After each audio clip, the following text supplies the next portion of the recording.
안녕하십니까. 안녕하세요. 오늘은 지난주에 예고해드린 것처럼 느헤미야서를 통해서 리더십에 대해서 고찰해보도록 하겠습니다. 느헤미야서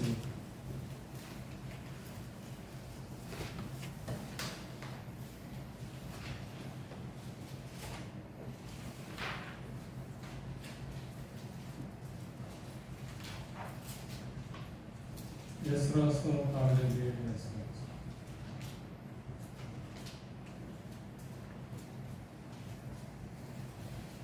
1장 보겠습니다. 제 성경은 727페이지에 있습니다. 여러분 성경 비슷하겠죠? 느헤미야서 1장에 들어갔습니다.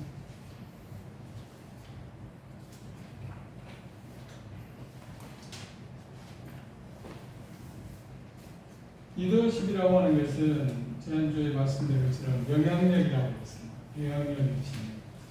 사람들을 하긴 따르게 하는 사람. 그런데 성경에서 말하는 이들은 자기가 어떤 일을 한다고 하는 것보다는 하기도 했죠. 하기도 해야 됩니다. 그런데 그것보다는 다른 사람으로 하여금 그 일을 하게 만드는 사람. 그리고 개인적으로 자기를 따르게 하는 사람. 사람을 따르게 하는 그런 사람들을 리더라고 그렇게 합니다. 여기 느헤미야 안에 리더십의 모범이 되는 그런 사람이 틀림없습니다. 우리가 놓치고 있는 게 하나 있는데 그게 뭐냐면 리더라고 할 때 여러 가지 면에 자질에 대해서 언급을 하고 있습니다만 그 중에 가장 기본이 되는 게 있다면 뭐라고 생각하십니까? 바로 기도의 사람이다. 그걸 우리가 놓치고 삽니다. 실상을 놓치고 삽니다. 우리가 사도행전 6장 공부하면서 사도들이 자기들의 본연의 임무가 뭐라고 했나요? 기도와 말씀의 전문가.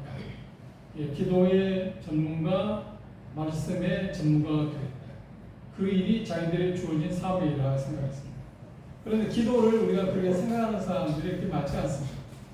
그리고 결국은 우리의 삶 가운데서 우리가 모두가 그런 연약함을 갖고 있습니다. 제일 부족한 면이 뭘까 하고 생각하면 늘어날 것 없이 이구동성 물론 특별한 기도 열심히 하는 사람들이 있긴 하겠지만 대다수는 기도가 참 어려운 거다. 신앙생활에서 제일 어려운 게 뭐냐? 쉬우면서도 어려운 게 뭐냐면 바로 기도라고 인정할 수밖에 없는 게 현실입니다. 기도는 생각보다 쉬우면서도 어려운 게 사실입니다. 느헤미야에서 배울 수 있는 가장 기본적인 가장 으뜸되는 게 있다면 그런 기도의 사람이었다. 리더는 반드시 기도의 사람이어야 한다고 합니다. 왜요? 이유는 뭘까요?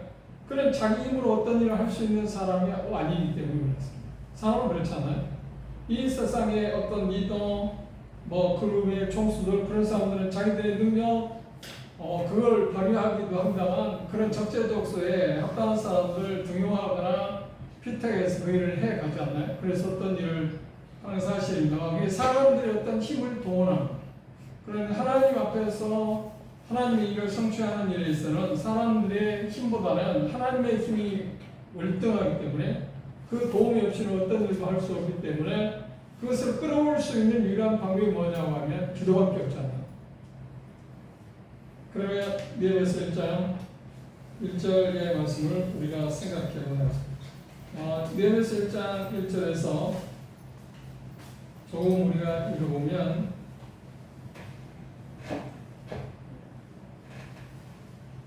5절, 4절까지만 우선 보겠습니다. 제가 먼저 읽겠습니다. 하갈의 아들 리아니아의 말이다.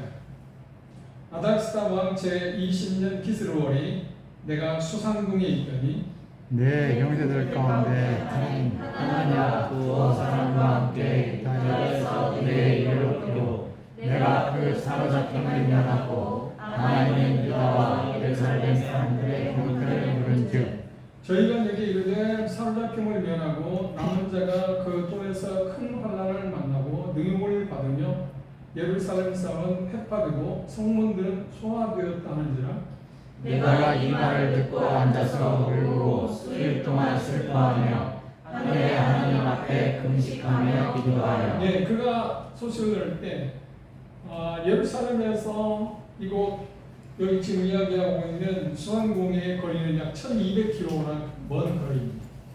그런데 자기 형제 중 하나냐가 예루살렘에서 유다에서 돌아와서 그 소식을 부를 때 어떤 상황이나요? 처참한 지대에 빠졌다고 하는 이야기를 들었습니다. 그때 느헤미야가 한 일은 뭔가요? 첫째 한 일이 뭐냐면 기도했다. 기도의 내용은 뭔가요? 자기 죄와 자기 조상들의 죄에 대해서 하나님께 자백을 했습니다. 이 일을 당하는 것이 우리가 수치를 당한 능욕을 당하는 이유는 하나님의 말씀을 어겼기 때문에 우리에게 일어난 일입니다. 그것에 대해서 긍휼히 여기달라고 하나님께 기도를 합니다. 그게 느헤미야가 첫 번째 한 일들 가운데 빼놓을 수 없는 것입니다. 리더에게 있어서 가장 중요한 게 뭐냐면 기도의 사람이다 하는 것은 꼭 대다수 사람이 그걸 지나치는 경우가 있습니다. 다른 여러 가지 것들을 이야기할 수 있는데, 그리고 두 번째 보면 우리가 그 27장에서 사도행 20장에 바울의 그 행적을 우리가 찾아보면서 우리가 본 것처럼 느헤미야도 역시 뭐냐면 그런 문제를 파악했습니다. 문제를 파악하는 능력, 그게 리더의 자질 가운데 빼놓을 수 없는 것이죠. 왜냐하면 우리는 어쩔 수 없이 인간들이 연약한 사람들이 모여 살기 때문에 문제가 일어날 수밖에 없습니다. 인간 관계도 마찬가지고, 그리고 삼정이라고 일컬어지고 있는 세상과 육신과 사단은 집요하게 우리를 공격합니다. 그러다 보니까 당연히 뭐가 있나요? 문제가 일어날 수밖에 없습니다. 그런데 그 문제가 어디서 일어나고 있고 그 문제의 근원이 뭔가 그걸 정확히 파악하는 것이 지혜잖아요. 그런데 느헤미야는 이 소식을 듣고 문제를 파악했습니다. 1장 4절에 다시 보시면 4절을 주목해 보시면 내가 이 말을 듣고 앉아서 울고 수일 동안 슬퍼하며 하나님 앞에 금식하며 기도했다고 했습니다. 6절 7절에도 보면 그랬습니다. 이제 주의 종 이스라엘 자손을 위하여 주의로 기도하오며 이스라엘 자손이 주 앞에 범죄함을 자복하오니 주는 귀를 기우시며 눈을 여시사 종의 기도를 들으시옵소서. 나와 나의 아비집이 범죄하여 주를 향하여 심히 악을 행하여 주의 종 모세에게 주께서 명하시는 계명과 율례의 규례를 지키지 아니하였습니다. 여기 표현 가운데 주야로 기도했다. 문제를 파악하고 나서 그 할 수 있는 일은 뭐였나요? 기도하는 것입니다. 그렇죠? 그 다음 두 번째 보면 해결책을 마련합니다. 문제를 파악하고 나서 그 문제를 해결하기 위해서 할 수 있는 게 뭔가요? 기도하는 것입니다. 기도를 통해서 수일 동안 기도했다고. 기도를 통해서 하나님께서 그에게 보여주시는 뭔가요? 해결책을 마련했습니다. 11절 보시죠. 11절에 간단히 나와 있습니다. 주여 구하오니 귀를 기울이사 종의 기도와 주의 이름을 경외하기를 기뻐하는 종들의 기도를 들으시고 오늘날 종으로 형통하여 이 사람은 누구인가요? 왕 아닥스다 왕에게 은혜를 입게 하옵소서 하여 그때 내가 왕의 술관원이 됐다. 해결책을 마련했는데 해결책은 뭔가? 왕의 도움을 받는 거라고 생각했어요. 그렇죠?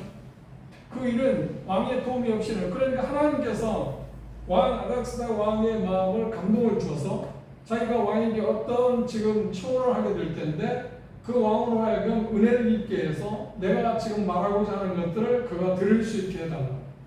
문제를 파악하고 문제를 해결할 수 있는 방법이 왕의 도움을 받는. 그런데 왕의 마음을 움직이는 건 누군가요? 하나님이시잖아요. 자문 기자는 그렇게 이야기하고 있습니다. 왕의 마음이 마치 보의 물과 같아서 하나님이 임의로 인도하신다. 이 세상의 모든 권세, 아무리 권세 있는 이 아들사는 대단한 힘 있는 사람입니다. 당시 거의 아시아를 지배하고 272도라고 하는 엄청난 지역을 통제하고 있었던 왕이었기 때문에 정말 힘 있는 군주 중에 군주였습니다. 그런데 그 군주의 마음을 움직일 수 있는 분이 하나님이라는 사실을 기도할 때 그걸 이야기했지 않나요? 그런데 간단히 나와 있습니다만 그로 하여금 내가 은혜를 입게 해달라고. 그런데 대단히 중요한 것은 이거 구체적으로 나와 있지는 않습니다만 그가 기도하는 가운데서 수일 동안 기도하고 문제를 파악하고 그 문제를 해결하기 위해서 해결책을 마련했는데 그 해결책의 정확한 부분은 2장에서 잠시 언급을 하고 있습니다. 그런데 그 말하기 전에, 해결책을 말하기 전에 그 왕에게 은혜를 입게 해달라고요. 은혜를 입게 해달라고 했을 때 지금 모든 방책을 느헤미야의 마음 가운데는 지금 갖고 있습니다. 머릿속에는 들어있습니다. 그렇죠?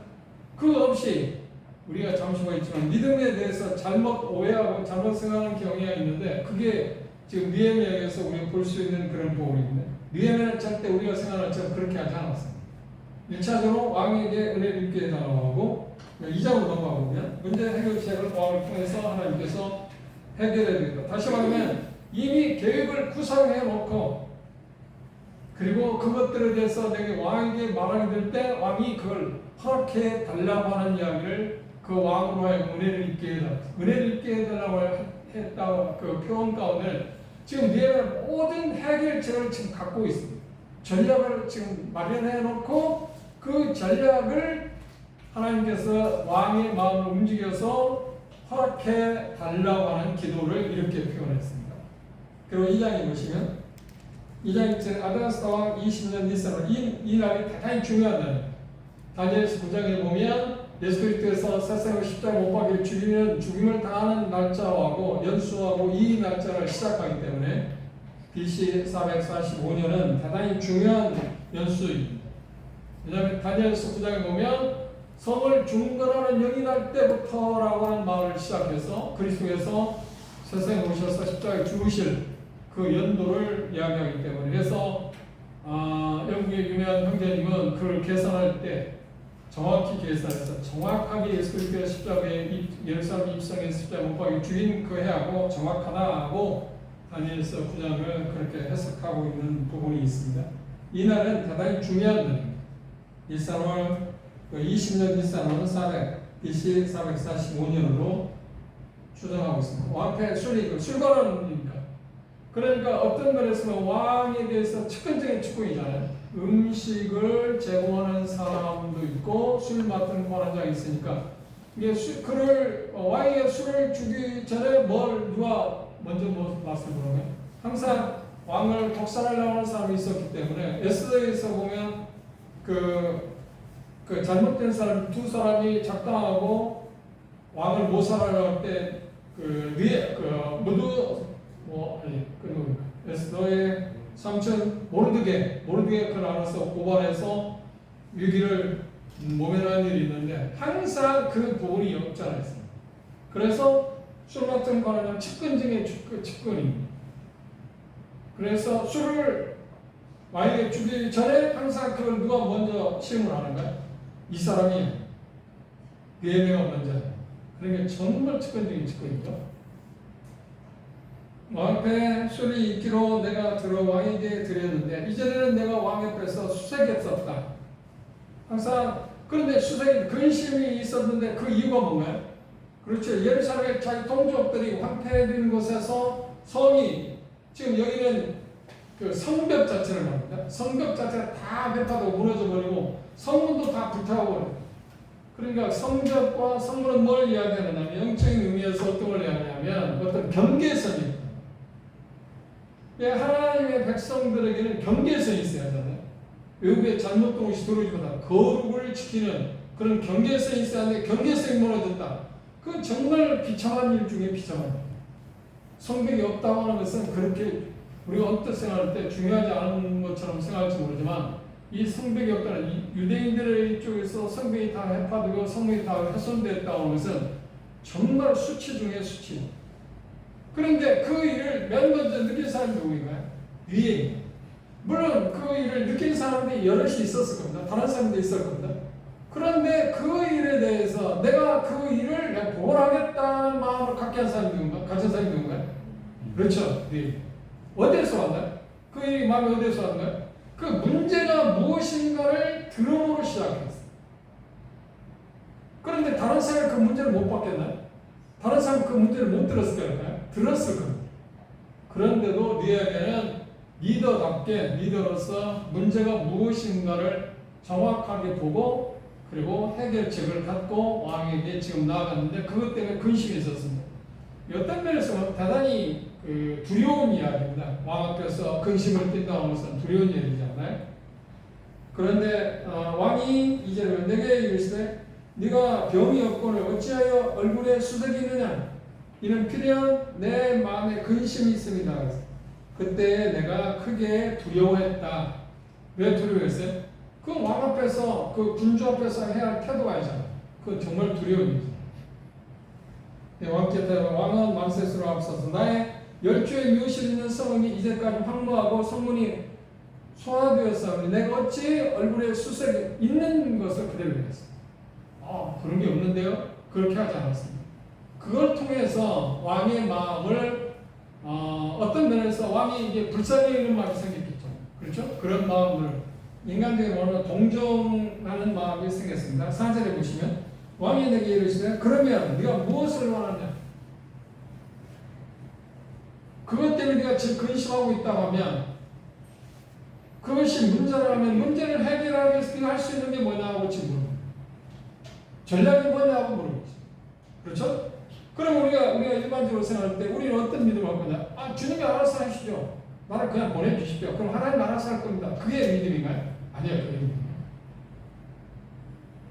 하나님 앞에서 문제를 알게 되면 그 문제를 해결하기 위해서 반드시 뭘 알아야 하냐면 그 전략이 있어야 돼요. 그게 믿음이에요.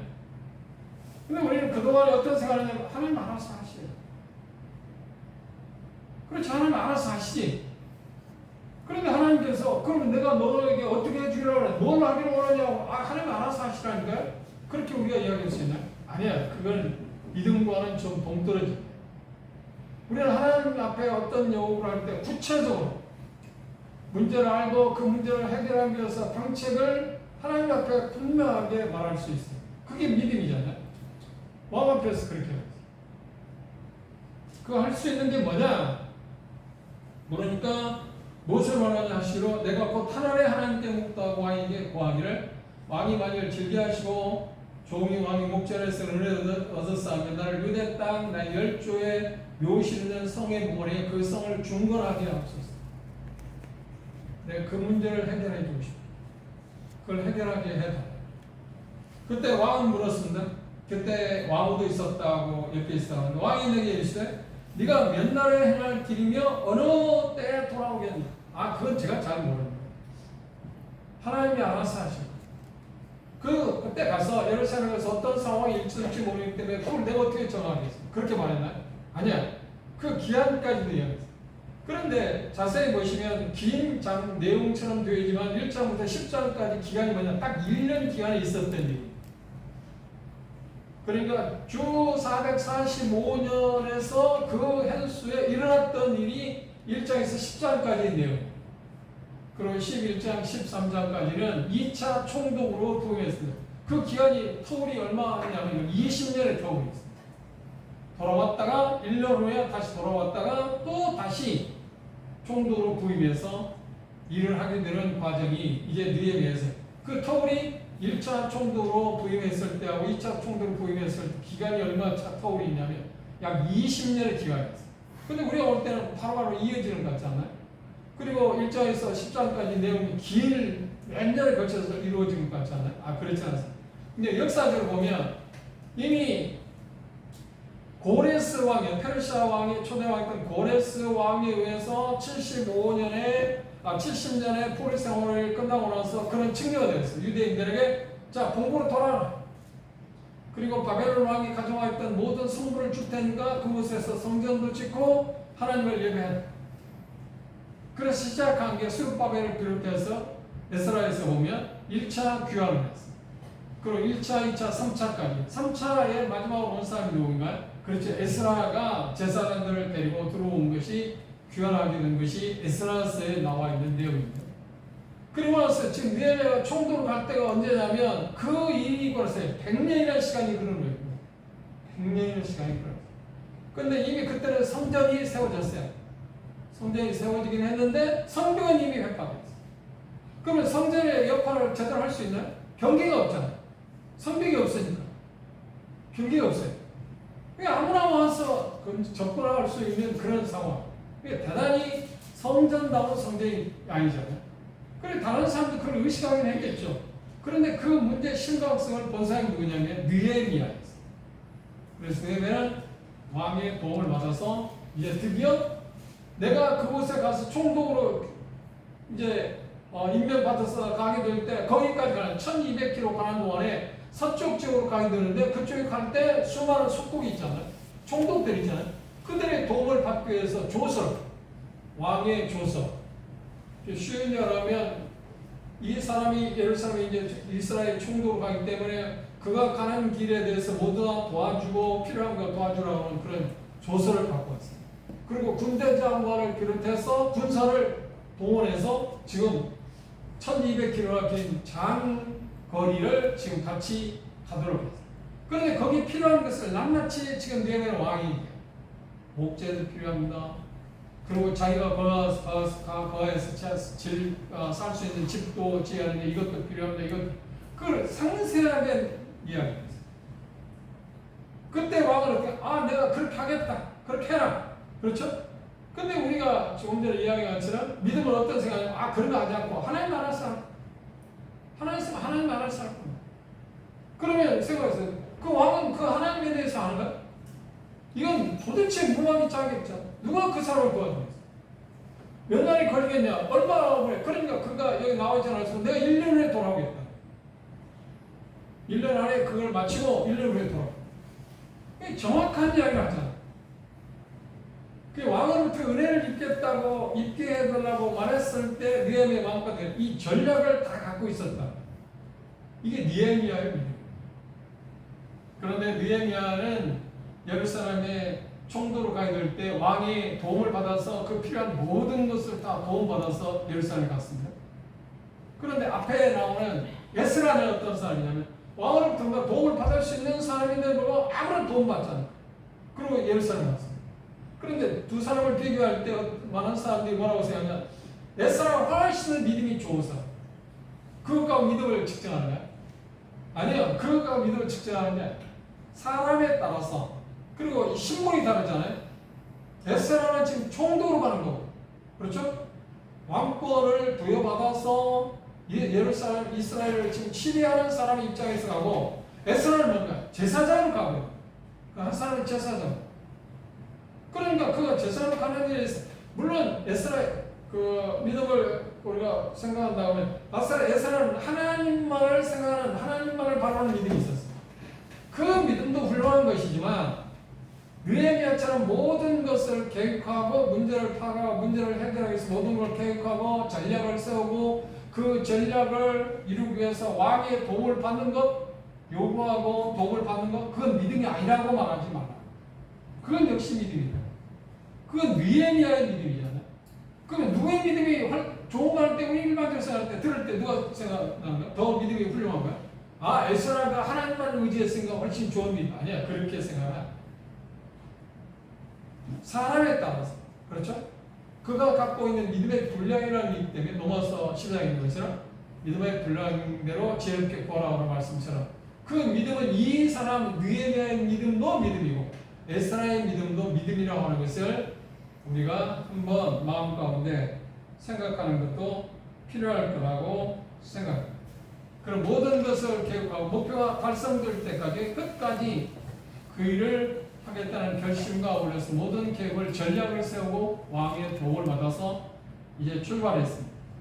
그리고 느헤미야에서 리더십 가운데 또 하나 알 수 있는 것은 3장으로 넘어가 보시면 3장 1절 보시죠. 때 대제사장 엘리야십이 그 형제 제사장들과 함께 일어나 양문을 건축하여 성결하게 하고 그래서 여기 보면 3장 내용을 보면 누가 뭘 했다 하는 그런 내용이 쭉 나와 있습니다. 책임을 어떻게 했나요? 위임했어요. 각자가 할 수 있는 일을 맡겨서 그 일을 하게 했어요. 그래 심지어 이 성벽을 쌓는 일에 있어서 그 단번한 일은 힘 있는 사람들은 성벽 길이를 축조하는데 뭐 어떤 사람은 뭐 10m 하고 20m 하고 30m, 50m도 할 수 있지만 뭐 어떤 사람이 뭐라고 하니 네 집 앞을 해. 네 집 앞. 그리고 느헤미야는 그렇게 말합니다. 우리가 수치를 면하자. 이건 수치스러운 일이다. 그런데 그 당시에 예루살렘에 있는 많은 그 유대인들이 귀환, 70년 포로 생활을 마치고 귀환을 했을 때 우리가 지금 이렇게 사는데 수치스러운 일이라고 생각 안 했을까요? 했을 겁니다. 그런데 느헤미야 가서 그 이야기를 했을 때 아 정말 이건 정말 수치스러워. 그리고 이건 해야. 그런데 그 마음을 동기부여를 어떻게 느헤미야가 하고 있냐면 이스라엘 백성들에게 총독을 유임했습니다. 가서 동기부여를 하고 있는데 어떻게 이야기하나요? 여기 보시면 성벽을 건축하여 각각 자기들이 어느 쪽에서 어디까지 하는 일을 계속했습니다. 그리고 대난중에 가서 3장 5절을 보시면 그 다음은 드고아 사람들이 종사했으나 그 귀족들은 그 주의 역사에 담보하지 않았다. 흙을 갖다 붓고 성벽을 쌓는 일을 하지 않았다. 누가 안 했다고요? 능력 있는 사람, 힘 있는 사람이 아니야. 참 이건 참 이상한 일이에요. 그렇죠? 그런데 2장을 주목해 보시면 자, 2장 17절에 보시면 그렇게 나와 있습니다. 후에 저희에게 이르기를 우리의 당한 공경은 너희도 목도하는 바라. 예루살렘이 황무하고 성문이 소화되었으니 자 예루살렘 성을 중건하여 다시 수치를 받지 말자. 수치 좋아하는 사람들. 그 느헤미야가 하나님께 기도하고 그 말을 했을 때 백성들이 마음에 감동을 받았어요. 그렇죠? 그런데 그 감동을 받게 하는 것은 어디서 나왔을까? 물론 리더십도 있지만 그걸 어디에다? 기도의 힘이다. 기도를 통해서 하나님의 백성들의 마음을 이겼어요. 그리고 동기부여 가운데 빼놓을 수 없는 것이 뭐냐면 18절은 또 저에게 하나님의 선한 손이 나를 도우시니 내가 이곳에 총독으로 온 것은 하나님이 도우셔. 그 간증을 하는 이유는 뭘까요? 우리가 이 일을 하는데 하나님이 내가 이곳까지 와서 총독으로 입대해서 모든 필요한 것을 하나님 공급해 주셨는데 그걸 공급해 주지 않겠느냐? 이 간증처럼 힘 있는 게 없잖아. 그리고 또 뭐라 하는가요? 왕이 내게 이런 말씀을 구하였더니 저희의 말이 일어나 건축하자. 그렇죠? 리더들이 중요한 게 뭘까요? 자기가 하나님으로부터 갖고 있는 그런 것들을 표현하는 거죠. 그리고 동기유발이 필요하잖아요. 그런 동기유발을 하는 일에 있어서 느헤미야가 어떻게 해요? 이게 수치스러운데 지금 계속 우리가 수치를 당하고 있어요. 그리고 수치를 면한다. 자기네 그 말을 들으면서 그 전에 그 말을 듣기 전에 수치스러움을 느꼈을 겁니다. 필요하다고 생각했습니다. 그런데 감히 엄두를 못 내겠지. 아무도 못 해갔죠. 근데 느헤미야에서 그 말을 하자 그때 정말 이건 수치스러움. 아 나도 하겠다 하는 마음이 생겼어요. 그런데 3장에서 우리가 보는 것처럼 힘 있는 사람들 중에 소수를 어떻게 해요? 그를 갈아봐요. 참 이러고 보면 힘 빠지는 일이다. 근데 이 부분에서 우리가 볼 수 있는 것은 느헤미야 총독이기 때문에 명령해서 그렇잖아요. 얼마든지 그 법적으로 다룰 수 있는 권한을 갖고 있잖아요. 그런데 그런 법적인 조처를 취해야 되겠어요. 할 수 있는 사람들 이 일을 할 때 은혜롭게 어떤 일을 했다. 자기가 그 권세를 갖고 있잖아요. 총독이니까. 이 아무리 힘 있는 사람일지라도 기자를 할지라도 총독이 얼마든지 영향을 행사할 수 있잖아요.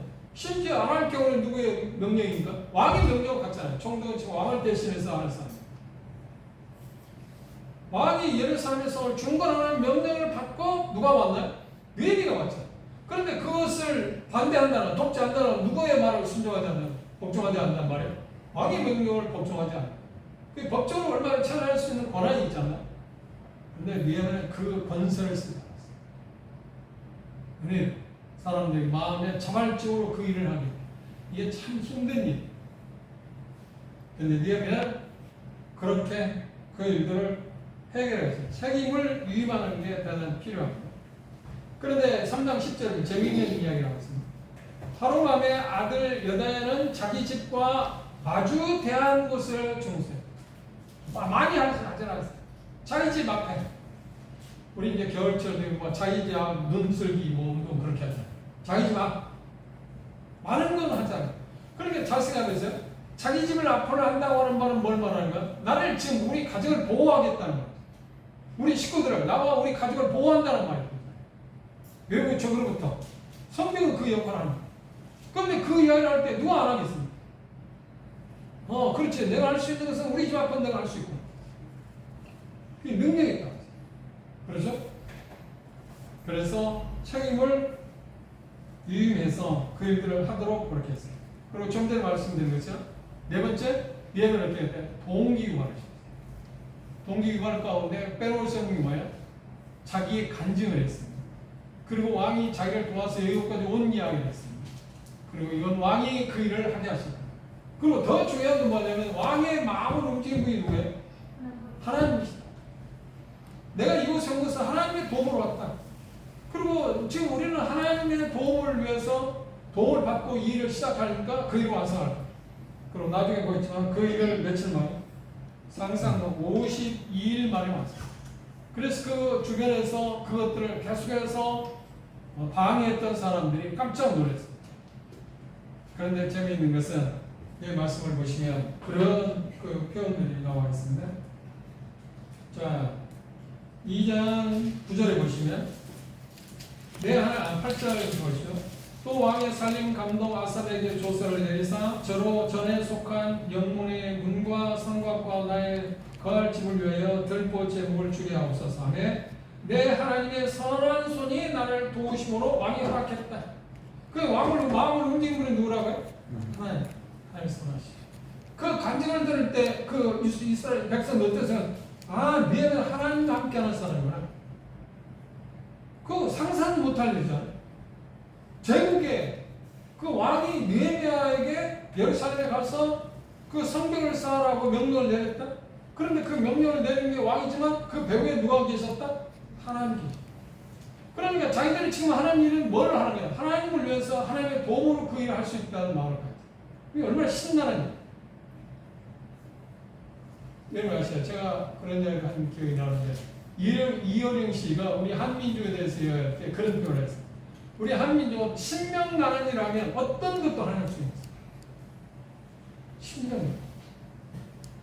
근데 지도자들의 능력이 바로 백성들, 국민들을 신명나는 일을 하게 하면 그런 마음을 불러일으키고 어떤 일을 할 수 있는 게 우리 한민족인데 그걸 지도자들이 못하고.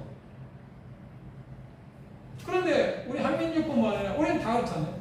어떤 흥이 나는 일, 어떤 일에 의미를 부여받는 일을 우리가 알게 되거든요. 그 일을 하잖아요. 누가 뭐라고 하잖아요. 그걸 하잖아요. 그 니하면 바로 동기부여할 때 그 마음을 심어. 하나님의 마음을 위해서 그 일을 하고. 그리고 하나님을 위해서 뭔가 한다는 것은 얼마나 신나는가. 그리고 더 나아가서 자기 가족을 지킨다는 건 자기 자신을 지키고 가족을 지킨다는 건 얼마나 좋은. 그건 곧 뭐예요? 자기 자신의 수치를 지금 없애는 거잖아요. 근데 그걸 누가 안 하겠어요? 그런데 개 중에는 어떻게 될까요? 그렇게 하지 않는 사람, 힘 있는 사람이 그렇게 하는 거예요.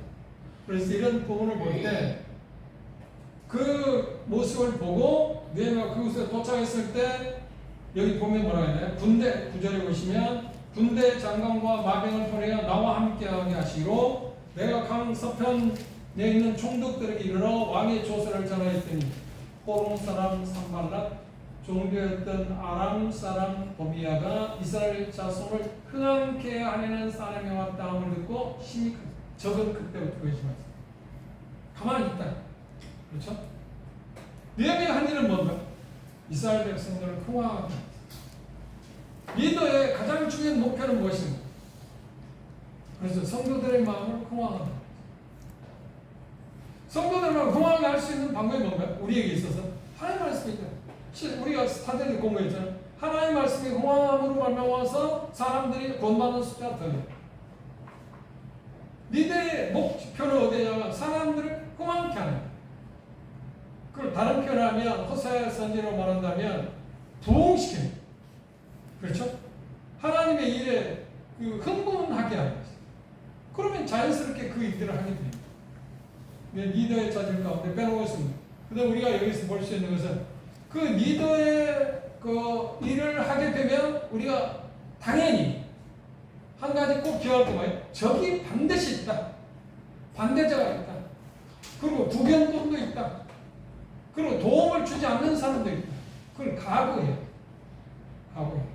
그런데 그 사람들에게 대해서 내가 권세를 갖고 있음에도 불구하고 그걸 어떻게 힘으로 그걸 밀어붙인다? 힘으로 밀어붙이나. 그 다음 다섯 번째로 느헤미야에서 오늘 볼 수 있는 4장 한번 보실까요? 많이 이야기할 수 있는데 4장 21절에 보면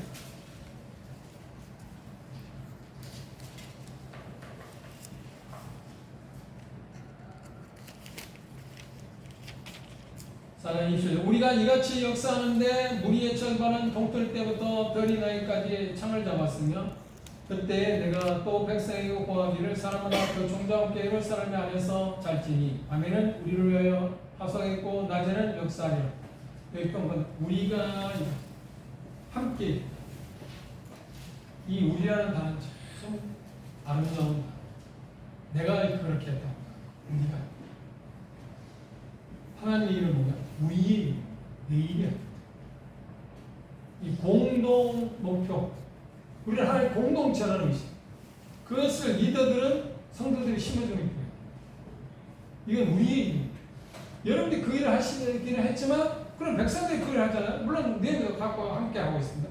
그런데 그 일이 성취될 때 뭐라 하냐? 하면서도 그 성취될 때 뭐냐? 우리가 일이야. 우리가 일. 그래 난관, 수많은 난관을 부딪힘에도 불구하고 심지어 느헤미야가 그 일을 하지 못하도록 죽이려고 하는 계략 술수를 다 썼음에도 불구하고 그것에 대해서 가담하지 않아요. 오직 목표를 딱 하나만 정하고 어떤 겁니다. 백성들의 수치를 면하고 긍정적에서 흥하게 하고자 하는 목표를 정하고 다른 쪽의 어떤 것의 일에 대해서는 전혀 관심을 갖지 않았어요. 심지어 자기 집 짓는 일도 하지 않았어요. 그 일에만 전심전력을 다했어요. 그래서 결국 52일 만에 성벽을 완성했어요. 그래서 적들이 수많은 적들이 그 일을 하지 못하도록 방해를 했지만 결국 성공했어요. 그런데 그 일을 성공하게 하신 분이 누굴까요? 그 하나님이시죠. 이게 시작도 하나님으로부터 시작했고 끝도 하나님과 같이 해요. 그래서 고린도서 3장 바울 사람은 우리는 하나님과 함께 동역하는 사람. 그렇죠? 리더의 자질 가운데 여러 가지 생각할 수 있는 게 많은 것들이 있습니다만 이 정도. 그래서 6장 15절에 보면 결론에 가서 보면 이렇게 나와 있습니다. 6장 15절 함께 읽어봅시다. 시작. 성역사가 52일 만에 1월 25일에 끝남에 우리 모든 대적과 사면 이방 사람들이 이를 듣고 다 돌아와여 스스로 낙담하였으니 이는 이 역사를 우리 하나님이 이루신 것을 아닙니다. 누가 실사한 일이었나요? 느헤미야 백성들이 했지 않나? 그런데 51말 기적같이 일이 일어나고 이게 하나님이 하셨다고 하나님께 해보는 궁극적으로 보면 구체적으로는 느헤미야 사역의 목표는 무엇인가요? 리더의 목표는 무엇이었나요?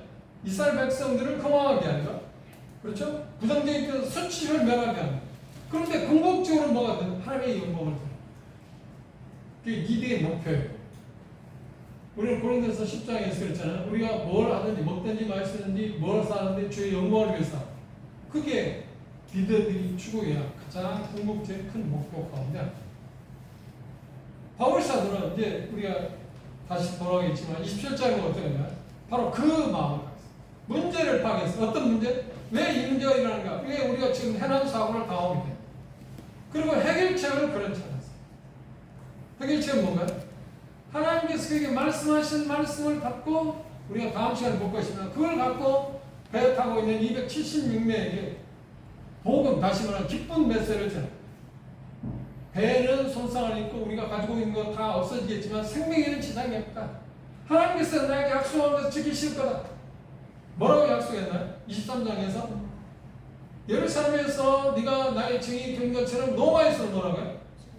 내가 증인이 될 거라고 했어요. 그걸 확신했어요. 하나님의 믿고 신부이다. 그래서 그걸 이야기해요.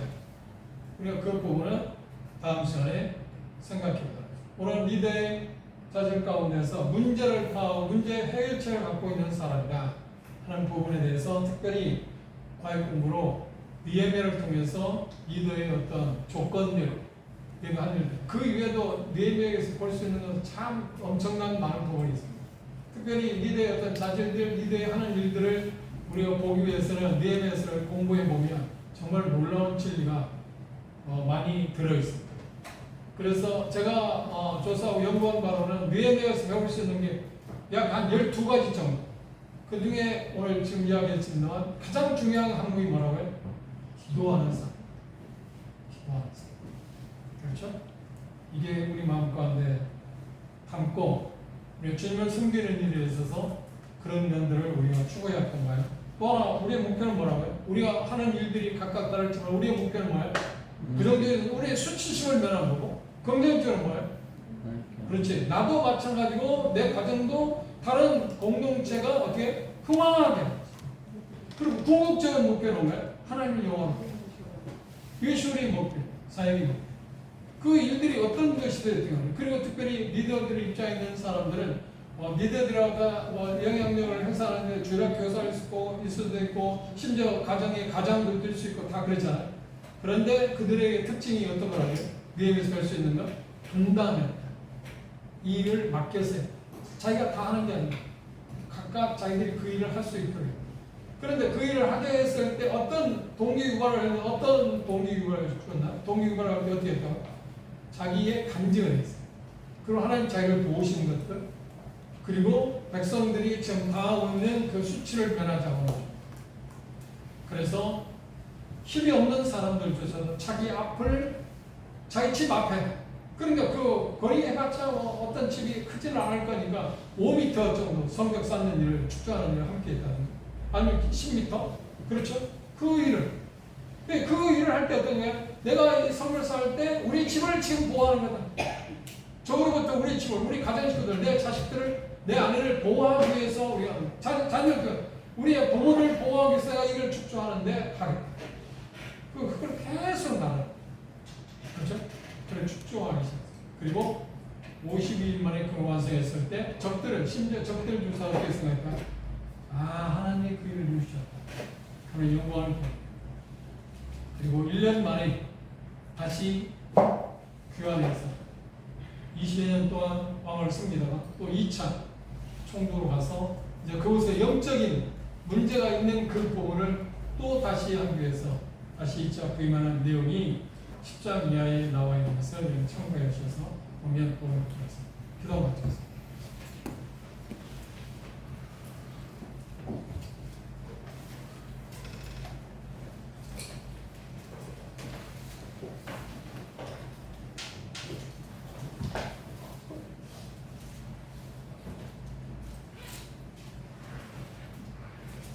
아버지 하나님, 사도행전 20장에서 마법사들은 풍랑이 나오는 엄청난 문제가 대두해서 그것의 문제를 파악해 그리고 주도권을 갖고 그들에게 그 문제 파악된 것에 대해서 해결책을 제시하는 그런 모습을 통해서 리더가 해야 할 일이 무엇인가? 그런 죄인으로 몸으로서 리더의 역할을 감당할 수 있는 위치는 아니었습니다. 그런데 그 누구도 하나님에 의해서 수익을 받고 있는 파원사도의 리더십에 대해서 부정하거나 그걸 강조하거나 저항할 수 있는 사람이 아무도 없었습니다. 아버지 하나님, 우리의 삶 가운데 영향을 끼치는 것이 크고 작을 수는 있지만 작든 크든 우리에게 주어진 각자에게 주어진 그런 영향력을 이 세상에 우리가 펼칠 수 있도록 도와주시고 그러기 위해서 예배를 통해서 본 것처럼 참 기도하는 사람 기도를 통해서 문제를 파악하고 문제를 파악했을 때 그 문제를 해결하기 위해서 방책을 기도하는 것을 통해서 하나님의 지혜를 갖게 하는 얻는 그런 것들을 오늘 우리가 보았는데 우리의 삶 가운데서도 세상에서 영향력을 행사하기 위해서 우리가 기도하는 일에 더 전력할 수 있게 해주시고 그리고 우리의 삶 가운데 어쩔 수 없이 문제들이 봉착할 수밖에 없는데 그때마다 예배처럼 소식을 듣고 그런 내용을 듣게 될 때마다 우리가 무릎을 꿇는 그래서 하나님으로부터 문제를 해결하는 그런 지혜를 우리가 배우고 그리고 그것들을 해결하기 위해서 동기를 유발시키는 그런 방법이랄지 또한 함께 그 일을 하는 사람으로 나타나는 또한 더 나아가서 그것들을 각각 적재적소에 그걸 할 수 있는 사람들을 유임하는 그런 방법들도 우리가 배울 수 있게 해주셔서 우리가 용인교회라는 이 공동체가 주님 앞에서 아름다운 공동체를 세우기 위해서 우리가 각각 우리에게 주어진 믿음의 분량대로 영향력들을 각각 행사함으로 말며 더 아름다운 공동체가 되어가도록 도와주셔서 예수 그리스도 이름으로 감사를 기도합니다. 아멘.